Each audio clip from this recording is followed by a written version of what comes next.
11ஆம் அதிபதி 4ஆம் இடத்தில் இருந்தால், 4ஆம் இடம்ங்கிறது நம்ம என்ன சொல்லுவோம், தாயாருடைய ஸ்தானம், நம்மளுடைய நம்ம வசிக்கக்கூடிய இடம், நம்மளுடைய சொந்த ஊர், இது எல்லாமே சொல்கிறோம்ல, சொத்து பத்துக்கள், கல்வி, இது எல்லாத்தையும் சொல்கிறோம்ல. அப்போ 4ஆம் இடத்துல 11ஆம் அதிபதி இருந்ததுன்னா அவர்களுக்கு பார்த்திங்கன்னா ஓரளவு நல்ல செல்வந்தர்களாக இருப்பாங்க. அந்த சொத்து பத்துக்கள்லாம் நிறைய இருக்கும்.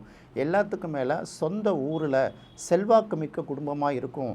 எந்த வகையிலன்னு பார்த்திங்கன்னா வசதி வாய்ப்புகளில் மட்டுமே இல்லை, இந்த உறவினர்கள்லாம் பார்த்திங்கன்னா அவர்களுக்கு பெரிய அளவுக்கு ஆதரவு தெரிவிப்பாங்க. சில பேருக்கு நெருக்கடி வந்ததுன்னா உறவினர்கள்லாம் கைவிட்டுடுவாங்கள்ல.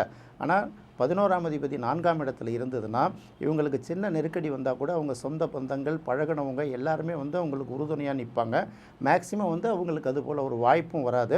அதே போல் 11ஆம் அதிபதி 4ஆம் இடத்துல இருந்ததுன்னா அவங்க இருக்கிற ஏரியாவில் செல்வாக்கோடு இருப்பாங்கங்கிறது மட்டுமே முக்கியம் இல்லை, இவர்களும் பார்த்திங்கன்னா மற்றவர்கள் கஷ்டப்படுவதை பார்த்துக்கிட்டு இல்லாமல் முடிஞ்ச அளவுக்கு உதவி செய்பவர்களாக இருப்பாங்க. எப்படி பார்த்தாலும் 4ம் 11ம் சம்மந்தப்படுவது எல்லா வகையிலும் சிறப்பு. இது பாதகஸ்தானமாக மட்டுமே இல்லாமல் பார்த்துக்கிறது மட்டும்தான் இந்த இடத்துல நம்ம கவனிக்க வேண்டிய ஒரு முக்கியமான விஷயம்.